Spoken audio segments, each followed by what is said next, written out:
Hello বন্ধুরা, good morning. কেমন আছো তোমরা? আশা করি সবাই খুব ভালো আছো আর সুস্থ আছো। আর আমরাও বেশ ভালো আছি। আমি আলপনা, আমার নতুন আরও একটি ব্লগে তোমাদের সবাইকে স্বাগত জানাই।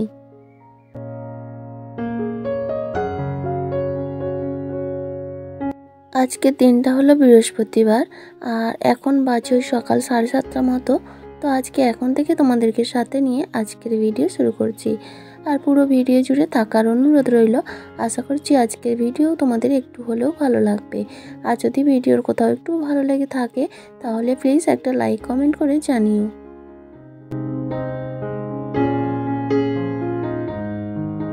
আর এই যে সকালের যা কাজ থাকে সেগুলো তো কমপ্লিট। মেয়ে চলে গেছে পরীক্ষা দিতে। এই শনিবার পর্যন্ত এখনও ওর পরীক্ষা রয়েছে। তো এই শনিবার পর্যন্ত সকালটা এইভাবেই কাটবে। তো বাসি কাজ কমপ্লিট করে ফ্রেশ হয়ে নিয়েছি, স্নান করিনি। আর তারপরে এই যে এখন এই যে বিছানাটা একটু গুছিয়ে নিলাম। এই ঘরের বিছানাটা ব্যবহার হয় না, ওই মেয়ের পড়ার জন্যই ব্যবহার করা হয়। আর এই যে বেডশিটটা বেশ কিছুদিন হয়ে গেল, বেশ কিছুদিন কেন অনেকটা দিন হয়ে গেছে, তো চেঞ্জ করা হয়নি। তো আজকে একটু বেডশিটটা চেঞ্জ করে নিলাম। তারপর বিছানাটা সুন্দর করে গুছিয়ে নিয়ে আলমারিটা একটু এমনি কাপড় দিয়ে মুছে নিচ্ছি, কারণ এই দুদিন আগেই কলিন দিয়ে মুছেছি।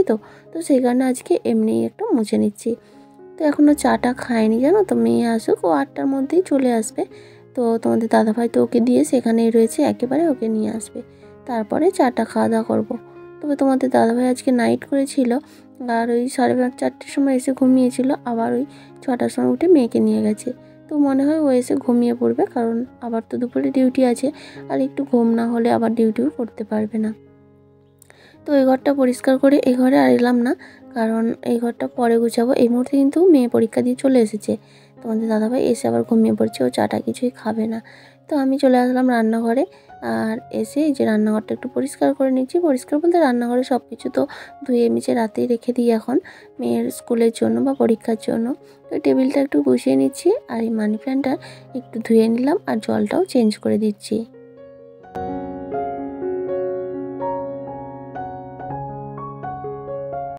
গতকাল যে ভিডিওটা পোস্ট করেছিলাম সেটার কমেন্ট অপশান কেন যে বারবার অফ হয়ে যাচ্ছে বুঝতে পারছি না। যতবার আমি অন করছি আবার কিছুক্ষণ পরে দেখছি অফ হয়ে যাচ্ছে। সম্ভবত গতকালের ভিডিওতে আমি মেয়েকে অনেকবারই দেখিয়েছিলাম, হয়তো ওই কারণেই হয়ে থাকবে। আমি শুনেছি বাচ্চাদের যদি ভিডিওতে বারবার দেখানো হয় সেখানে কমেন্ট অপশান নাকি অফ হয়ে যায়। তো আর তো কোনো কারণ দেখছি না। তো তাই জন্য না কমেন্ট অপশানটা কিছুতেই অন করতে পারছি না। মানে যখন অন করছি তখন অন হয়ে যাচ্ছে, আবার কিছুক্ষণ পরে দেখছি অফ হয়ে গেছে। তো যাই হোক, আর এই যে এখন দেখো দুধটাও গরম করে নিলাম। মেয়েকে দুধ হরলিক্স দিয়ে দিলাম, আর আমি একটু চা নিয়ে নিলাম। তো তারপরে খাওয়া দাওয়া করে এবার সংসারের টুকটাক কাজকর্ম যেগুলো থাকে সেগুলোই করতে আরম্ভ করে দিলাম। আর এই যে দেখো গাছগুলো এখনও বাজে 8:30 মতো, এখন থেকেই ঝলসানো শুরু হয়ে গেছে। তবে এই জায়গাটায় একেবারে ফুল যে রোদ সেটা কিন্তু লাগে না, ওই রোদের আভাটা আসে, তাতেই এই অবস্থা। আর সেই কারণেই না গাছগুলোকে তুলে দিয়েছিলাম। ওই নিচে থাকলে এই খটখটে রোদ লাগতো, সেই কারণেই তুলে দিয়েছি। আর তাতেও দেখো এই অবস্থা। তবে সব গাছ কিন্তু এভাবে ঝলসে যায় না। দুটো গাছ আছে, একটা ফুলের গাছ আর একটা এমনি ওই পাতাবাহার আর কি। তো সেই দুটো গাছে এই যে লাল ফুলটা হয়ে আছে, এই গাছটাও যত জল দিই সব ঝলসে যায় আর শুকিয়ে যায়। যতক্ষণ জল থাকে বেশ ভালো থাকে। তো যাই হোক, এদিকে ফুলগুলো গাছগুলো সমস্ত কিছু জল টল দিয়ে নিলাম। আর ওদিকে কিন্তু উনুনে ভাতটা বসিয়ে দিয়েছি, কারণ এই সকাল সকাল রান্নাটা করে নিতে পারলে একটু শান্তি। আর ভাতটা যেহেতু উনুনে করবো, তাই আর কি উনুনের ধারে বেশি একটু কষ্ট হয়। আর আজকে জল ঢালা ভাত করবো, তো সেই কারণে অনেকটা ভাত উনুনে করে নিচ্ছি। আসলে কি বলতো, ওই অনেকটা ভাত গ্যাসে করতে গেলে অনেকটা গ্যাসের খরচ হয়। আর কি বলতো, আমার স্বামীর ইনকাম যেমন, আমাকে তো সেই বুঝেই সংসার চালাতে হবে, তাই না? আমার স্বামীর যদি ইনকাম কম হয়, আমি যদি রাজকীয় চাল চালাই, তাহলে কি আমার সংসারের কোনো উন্নতি হবে? না আমরা ভালো থাকতে পারবো, তাই না? তো হ্যাঁ, একটু কষ্ট আমাকে করতেই হবে, কারণ আমার স্বামী যে যার প্রত্যেকটা গৃহবধূকেই যার স্বামীর যেমন ইনকাম মানে আয় বুঝে ব্যয় করাটাই উচিত। তাহলে দেখবে সংসারটা ঠিক ভালোই থাকবে। তো সত্যি কথা বলতে কি, আমার স্বামীর ইনকাম যেমন, আমি সেভাবে চলি বলেই না আমার স্বামীর এত কম টাকা ইনকামেও আমি একটা গর্ব করার বিষয় নয়, তোমাদের কাছে বলছি আর কি। তো দেখো আমার মেয়ের নাচ গান ছবি আঁকা, তারপরে মানে স্কুলের ফিজ, প্রাইভেট স্কুলে পড়ে। তারপরেও সংসারের তো খাওয়া দাওয়া সমস্ত কিছু আমার কেনা। শুধু আলুটাই বাড়িতে জমিতে চাষ করি। আর চাষ করলে কী হবে, সেটাও তো খরচ লাগে, তাই না? এমনকি আমাদের জলটাও তো কেনা, জলের জন্য মাসে মাসে টাকাও দিতে হয়। তো সব কিছু কিনেও এই কম টাকা ইনকামের মধ্যেও কিন্তু আমাদের দিব্যি চলে যায়। তাছাড়া এখন তো জানো প্রত্যেকটা মানুষের কিস্তি তো থাকেই, লোন থাকে। তো আমাদেরও সেরকম রয়েছে, দুটো লোন রয়েছে। হ্যাঁ, তো একটা হচ্ছে আমার সহায়ক দলের লোন, আর একটা আমাদের সমিতি আছে, তো সেখানের লোন। তো দুটো লোনের কিস্তিও দিতে হয়। তারপরে তোমাদের দাদাভাইয়ের গাড়ি, তেল খরচ, আমাদের দুজনের মোবাইল খরচ, এগুলো তো এক্সট্রা। তারপর খাওয়া খরচ তো রয়েছে। এছাড়াও তো কুটুম্বিতা চলতেই থাকে, তাই না? তবে আমাদের কুটুম্বিতাটা যে খুব পড়ে তা নয়, তবে যখন শুরু হয় তখন কিন্তু একভাবেই চলতে থাকে। এই ধরো তুমি মানে তো কী বলবো, সেই যে মার্চ মাসের আগের থেকে, মানে ফেব্রুয়ারি মাস থেকে শুরু হয়েছে আমার বোনের শ্রাদ্ধ, তারপরে বোনঝির বিয়ে, ওই 1 মাসের মধ্যেই। আবার কিছুদিন যেতে না যেতেই আমাদের পুজো গেল, ওখানে খরচ। তারপরে এই যে ভাগ্নির বিয়ে হলো, আবার না একটা ভাগ্নির মেয়ের অন্নপ্রাশন, তো এই 26 তারিখে বৈশাখের। তো দেখো যখন কুটুম্বিতে পড়ে এরকম উপরে উপরে পড়লে খুব সমস্যা হয়ে যায়। তো সব কিছু কিন্তু এই টাকার উপরেই আমরা ম্যানেজ করি। তো সেটার কারণ একটাই, আমরা খুব বুঝে চলি। তো দেখো এদিকে দেখো কথা বলতে বলতে অনেকটা কাজ আমার এগিয়ে গেছে। ওদিকে ভাত হয়ে গেছে, এদিকে দেখো রান্নাও বসিয়ে দিয়েছি। তো আজকে একটু ডিম রান্না করব, গরম বলে না একেবারে হালকা পাতলা কয়েকদিন ধরে খাওয়া হচ্ছে, আর সব দিন ভালোও লাগে না। তো আজকে ডিম রান্না করব, আজকে ভেজে। কারণ এমনি সেদ্ধ করে ডিম রান্না করলে 3টে ডিম রান্না করা হতো, আর এখন না গরমে কেউ খেতেও চায় না। তো আমার ইচ্ছাতেই আজকে ডিম করছি, তাই দুটো ডিমকে ভেজে নিলাম। 4 পিস হয়ে গেল। এতে কি বলো তো, ডিম সিদ্ধ করতে আলাদা করে গ্যাসও লাগলো না, আর কি বলে আমার দুটো ডিমেও কাজ হয়ে গেল। তো এই যে দুটো ডিমকে একভাবে ভেজে একবারেই ভেজে নিলাম, তাহলে আর ডবল করে দুবার ভাজতে হলো না।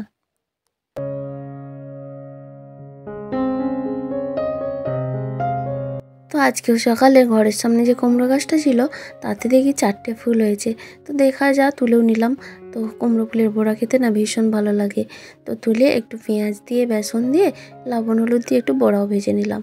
আর এদিকে দেখো আলু দিয়ে মশলাটা কষিয়ে ঝোলটা দিয়ে চাপিয়ে এদিকে করে দিয়েছিলাম। এদিকে তাড়াতাড়ি হচ্ছে। তো ঝোলটা এখন হয়ে গেল, ডিমটা দিয়ে একটু ফুটিয়ে নামিয়ে নিলাম। আর ওদিকে বড়া ভাজাটাও কমপ্লিট হয়ে গেছে। আর কয়েকটা না ভেন্ডি পড়েছিল, তো গতকাল মানে ভেন্ডি পড়েছিল, আর আগামীকাল হচ্ছে হাটবার। তো যেখানে যা একটু আধটু সবজি, মানে একেবারে বেশি কিছু নেই এখন, সবটাই বাড়ন্ত বলতে পারো। তো সেগুলোকেই আজকের মতো কাজ চালাতে হবে, তাই না? আজকে আর শুধু একদিনের জন্য আবার কেন বাজারে গিয়ে কিনবো। তো কালকে হাটবার আছে, একবারে হাট থেকেই আনা হবে, তাহলে সস্তা।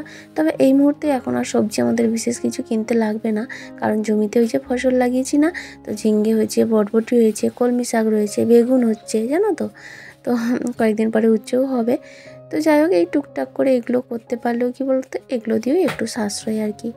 তো যাই হোক, এগুলো করতে অবশ্যই পরিশ্রম হয়, আর পরিশ্রম না করলে, কষ্ট না করলে কি কোনো কিছু ভালো হয়, তাই না? তো যাই হোক, ওদিকে রান্নাবান্নার কাজ কমপ্লিট করে বাকি যা টুকটাক কাজকর্ম ছিল সেগুলোও কমপ্লিট করে নিয়েছি। আর এখন দেখো স্নান করে নিয়েছি, কিছু কাচার ছিল সেগুলোও কেচে নিলাম। আর ওদিকে মেয়ের টেডি বিয়ার দুটো না ধুয়ে দিয়েছি, ও যে চেয়ারে রোদে দিয়েছি। তো অনেক দিন ধরে সেই ঘরে রাখা ছিল, পরিষ্কার করাই হয়নি। তো আজকে কেচে দিয়েছি, বেশ সুন্দর পরিষ্কার হয়ে গেছে। তবে আজ আর শুকাবে না, কারণ ওগুলো জল ঝরতে ঝরতেই একটা দিন কেটে যাবে। তো যাই হোক, কোনো চাপ নেই, 2-3 দিন লাগলে বেশ শুকনো হতে, কারণ এখন যা রোদের তাপ, আর 3 দিনের প্রয়োজন হবে না। তো এই যে বেডশিটটা তুলেছিলাম সকালে, সেটাও কেচে দিলাম। আর সঙ্গে সঙ্গে কাজ আমার সঙ্গে সঙ্গে করতেই ভালো লাগে। এতে কী হয় বলো তো, বিকালের মধ্যে শুকিয়ে যাবে, আমি জিনিসটা গুছিয়ে দিতে পারবো। কিন্তু এটা যদি আমি ফেলে রাখতাম, কালকে কাচবো, তো সেই জন্য কী হবে, জিনিসটা আবার এক জায়গায় মানে রেখে দিতে হতো, সেখানটা অগোছালো থাকতো, খুব বিরক্তি লাগে। তো যাই হোক, এখন স্নান হয়ে গেছে, এদিকে ঠাকুরকে জলটাও দিয়ে নেব। তো তারপরে খাওয়া দাওয়া করে নেবো আর কি। আর আজকে গরম আছে ভালোই, তবে কি বলো তো, হাওয়া হচ্ছে মাঝে মধ্যেই। আর সব থেকে বড় জিনিস হচ্ছে, মানুষ তো অভ্যাসের দাস, আর মানুষের শরীরটা এমন না, যা সবে তাই সয়ে যাবে। কয়েকদিন আগে 44 ডিগ্রি টেম্পারেচার সহ্য করে নিয়েছি, তো তাই আজকে 42 ডিগ্রি আছে, মনে হচ্ছে ঠিকঠাক আছে, কোনো ব্যাপার না। তবে দুপুরের পর মানে 2টোর দিকে বেশ একটু অস্বস্তিকর লাগে, যখন একটু শুয়ে পড়ি। তো তারপরে অনেকটা সময় কাটিয়ে ফেলেছি, খাওয়া দাওয়া করে একটু রেস্টও নিয়েছিলাম। আর তারপরে একটু ঘুম লেগে গেছিলো। তো তখন দলের একজন এসে ডাক দিল, কারণ মাস শেষ হয়ে গেছে না, কিস্তির টাকা দিতে আসবে সবাই। তো টাকা দিয়ে গেল, আর উঠে পড়েছি ভেবে, তাহলে ভাবলাম আর কেন, তাহলে এবার টুকটাক কাজগুলো করে নিই। আর এই যে হলুদ কিনেছিলাম, 2 কেজি গোটা হলুদ। তবে এটা যাদের থেকে কিনেছি তারা সিদ্ধ শুকনো করেই রেখেছিল, তো আমিও একটু রোদ খাইয়ে রেখে দিলাম, কারণ এই মুহূর্তে আমার বানানোর প্রয়োজন নয়। তো আমার যেটুকু হলুদ ভাঙানো আছে এখনও প্রায় মাস 3-4 হয়ে যাবে। তো তারপর যখন যতটা প্রয়োজন হবে সেটাই ভাঙাবো। তো সেই কারণেই চিকের মধ্যে করে করে রেখে এই কৌটোর মধ্যে রেখে দেবো, কারণ হাওয়া লাগালে না জিনিসটা নষ্ট হয়ে যাবে। আর মাঝে মধ্যে রোদ দিয়ে রাখতে হবে।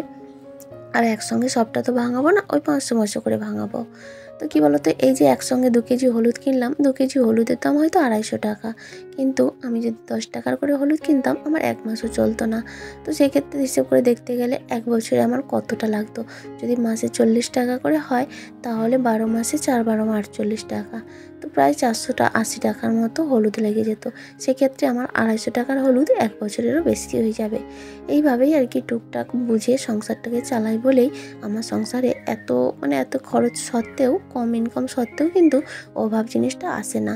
তবে হ্যাঁ, অভাব জিনিসটা নেই মানে এটা নয় যে আমরা রাজার হালে আছি। ওই যে বললাম না, বুঝে আছি। তবে হ্যাঁ, খাওয়া পড়ার কষ্ট নেই, নিয়মিত যেটা পাঁচজনদের খায়। তবে প্রত্যেক দিন মাছ মাংস ডিম খায় না, সব কিছু ব্যালেন্স করেই চলতে হয় আর কি। তো তারপরে দেখো, ওদিকে তোমাদের দাদাভাই উঠে কিন্তু ডিউটি চলে গেছে, মেয়ে এখন ঘরে বসে আছে। তো আমি এই যে একটু জলটা ছিটিয়ে দিয়েছিলাম, কারণ ধুলো উঠবে সেই জন্য। তো এখন ঝাড়টা দিয়ে নিচ্ছি। আর আজকে জমিতে কোনো কাজ নেই, আজকে জমির দিকে যাব না। তবে মেয়েকে নিয়ে একটু রাস্তার দিকে ঘুরতে যাব, অনেকটা দিন হয়ে গেছে না, প্রত্যেকদিন বিকালে জমির দিকে চলে যাই। তো ও যায় সেখানে। তো সেখানে আমার এক ভাসুরের বাড়ি আছে, ওদের মেয়ের সঙ্গে খেলা করে। তো আজকে ভাবছি যাব না, যেহেতু এদিকেই ও থাকবে। বাচ্চা মানুষ তো সারাদিন একা একা ঘরে থাকে, একটু বাইরের দিকে গেলে ওরও ভালো লাগবে।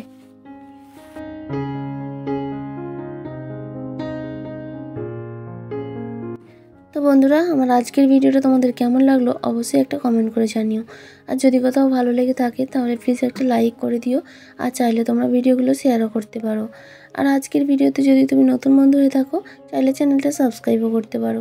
আর যারা অলরেডি সাবস্ক্রাইব করে আমার পরিবারের সদস্য হয়ে গেছো, তাদের সবাইকে অসংখ্য ধন্যবাদ।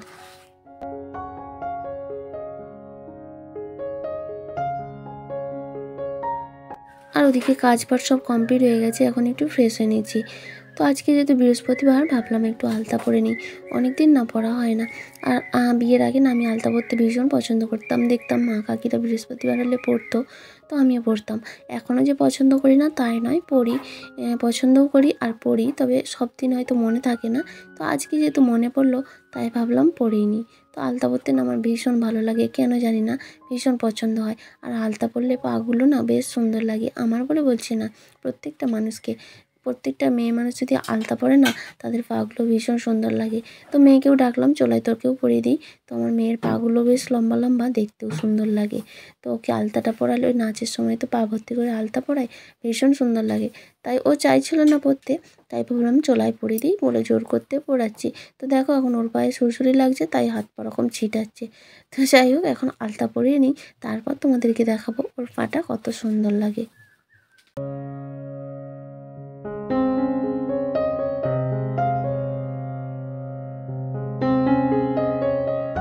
আর এই তো দেখো কমপ্লিট হয়ে গেছে, কীরকম লাগছে তোমরা একটু অবশ্যই কমেন্ট করে জানিও। তাহলে চলো এখন একটু বাইরের দিক থেকে ঘুরে আসি। আর তারপরে দেখো এখন চলে এসেছি, ঘুরে টুরে এসে সন্ধ্যাটাও দিয়ে নিয়েছি। তো বিকেলে কাজকর্ম করার পর যেহেতু ফ্রেশ হয়ে শাড়িটা চেঞ্জ করে নিয়েছিলাম, তাই সন্ধ্যা দেওয়ার আগে আর চেঞ্জ করতে লাগেনি। তো এখন সন্ধ্যাটা দিয়ে ওইদিকে চা খেয়ে নিচ্ছে, মেয়েও জল বিস্কুট খেয়েছে। তো খাওয়া দাওয়া করে ও এখন পড়ছে, ওর কালকে ভূগোল পরীক্ষা, দুয়ারে পড়ছে। আর ওকে পড়তে দিয়ে আমি জামা কাপড়গুলো গুছিয়ে নিচ্ছি। তো আজকে রাতে তো আর রান্না নেই, জল ঢালা ভাত। আর ওই খাওয়ার আগে কিছু একটা করে নেব। কিছু বলতে হয়, আজকে ইচ্ছা আছে পেঁয়াজ দিয়ে, আলু দিয়ে, বেসন দিয়ে পেঁয়াজির মতো করে নেব, আর একটু ডিম ভাজা। তো এই দিয়ে জল ঢালা ভাত কিন্তু এইসব দিয়ে খেতে বেশ ভালো লাগে। আর গরম ভাত হলে তার সঙ্গে দুটো জিনিস, ডাল তো লাগবেই, তার সঙ্গে আর একটা কিছু তো অবশ্যই লাগে, তাই না? তবে সেইভাবে খাওয়াও কিন্তু যায় না এই ভীষণ গরমে। তবে জল ঢালা ভাত হলে বেশ পেটটা ভর্তি করেই খাওয়া যায়, আর খাওয়ার পরেও বেশ তৃপ্তি লাগে।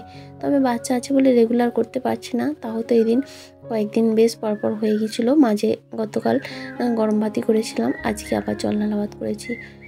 তো এদিকে জামা কাপড়গুলো গোছানো হয়ে গেল। তাহলে বন্ধুরা আজকের মতো টাটা, আবারও দেখা হবে, সবাই খুব ভালো থেকো।